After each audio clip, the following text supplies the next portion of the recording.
my persuasive speech about stop smoking.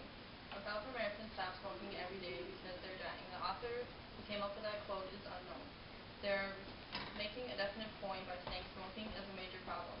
Smoking kills hundreds of thousands of people every day and nothing is done about it. What I would like to do something about it, so I am trying to persuade people to stop smoking. Not a lot of people take time to actually think about what smoking really does to them, like the chemicals in the cigarette, how it affects their body, how it leaves a bad appearance on them, and how it affects non-smokers. I will begin by telling you how it affects the body. Nicotine and carbon monoxide increase heart rate, blood pressure, which strains the heart and blood vessels and causes heart attacks and strokes. It slows the blood flow throughout the body, and some of the limbs have to be even cut off. Tar fills the lungs and causes cancer. There's a quote that says, a 20-day smoker breathes up to 1 full cup of tar in a year. So that would be this cup here filled with tar in their lungs for a year. Carbon monoxide goes in your muscles, throughout your body, and into the brain. It makes your heart work harder, and the airways into your body eventually swell up and make less air that enters the lungs.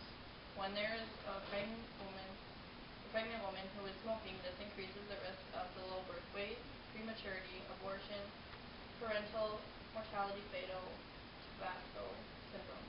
When blood vessels are blocked from the narrow fat deposits, this leads to a heart attack. There are over 4,000 chemicals in cigarettes, including pneumonia, which is in toilet cleaner, methanol, which is in rocket fuel, arsenic, which is poison, methane, which is in sewer gas, stearic acid, which is candle wax, butane, which is in lighter fluid, aluminium, which is in batteries, and then the ends of cigarettes, which they call butts of cigarettes, have chemicals in them, which is also from paint. Emphysema is an illness in which slowly rots the lungs. People with this often get bronchitis over and over again. They suffer from lung failure and heart disease. Smoking doesn't only affect the inside of your body, but it affects your appearance too. You can get bags under your eyes, psoriasis, which is red, white, or silvery patches on your legs and your arms. The only way that can be cured is from sunlight, lotion, and to stop smoking. You also get yellow teeth, and you can get oral cancer and gum disease. Premature wrinkles and aging is very common among smokers. It also leaves your fingers and fingernails very yellow. It thins your hair, and when you are older, it creates your hair faster. Wounds are more likely to scar when you are in a surgery that involves cutting the skin. This means that the skin would take a lot longer to heal because it has all the chemicals in it. The natural glow in your skin is gone. What they mean by that is that your skin would have more of a yellowish gray appearance. Warts, including genital warts, are very common among smokers. Women are 4 more times more likely to get them compared to non-smokers and men. Skin cancer and stretch marks are also common. And those who have more of a stomach, which they would call a flabby tummy, comes from smokers who have more of a cereal fat than non-smokers do. People who smoke also get cataracts when they're older in their eyes. Secondhand smoke is just as bad as being a regular smoker. Non-smokers are exposed to secondhand smoke or passive smoke at a higher risk of many of the health problems that are associated with direct smoking. Those who live with smokers have a 25% higher chance of dying from a heart attack and stroke.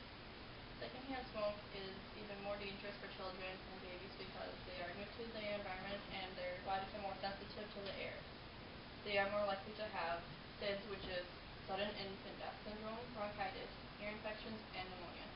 Experts have said that if non-smokers are occasionally exposed to smoke, they have a lower risk of cancer. Smoking increases the risk of illness and diseases. Statistics say that men who smoke are 10 times more likely to die from lung cancer than non-smokers. Heart disease and strokes are very common in smokers and non-smokers. There are 23,900 new teen smokers every year. 35.4 million packs of cigarettes are smoked by these kids. Kids who are exposed to secondhand smoke at home are over 1 million each year. $5.4 billion is also spent on the Medicaid expenditures in hospitals. If someone is smoking and wants to lower their risk of getting any disease, illness, or pass from death, the best way to do that is quit smoking, or even better, to not even start. Some tips for quitting smoking would be to stay away from smoke so you don't have the urge to smoke. It will make you look better, feel better, and it will help you stay more positive. You could reward yourself with all the money that you save from buying the cigarettes. There is a quitting tip called the 5 Ds: delay, drink, do, deep, and discuss. When you delay, you are putting the urge of smoking past you, so you get past it and you don't want to smoke. You can drink water, chew gum, or eat healthy snacks. You can distract yourself so you get your mind off of smoking. You can either meditate or relax, and so your body can try and just get away from all the distractions around you. Or you can discuss with someone about your thoughts and feelings to see if it will help. Smoking ruins thousands of people's lives every day. They don't realize that anything will happen to them for many years until they see something happen to a friend, close family member, or even themselves. Smoking is terrible. It's full of deadly chemicals every day, destroys the inside of humans' bodies, their appearance, and how it affects other non-smokers. Quitting is a very hard thing to do because people are addicted to the nicotine, but if they really want to quit and save their life and save other lives, they will quit. I have two visuals here. The top one is with non-smokers' teeth, and then the picture on top here is with smokers' teeth. The one down here is clean lungs from non-smokers, and then this would be smokers' lungs that are filled with tar. And then 3 sites I got this information from would be health.com, stopsmokingprograms.org,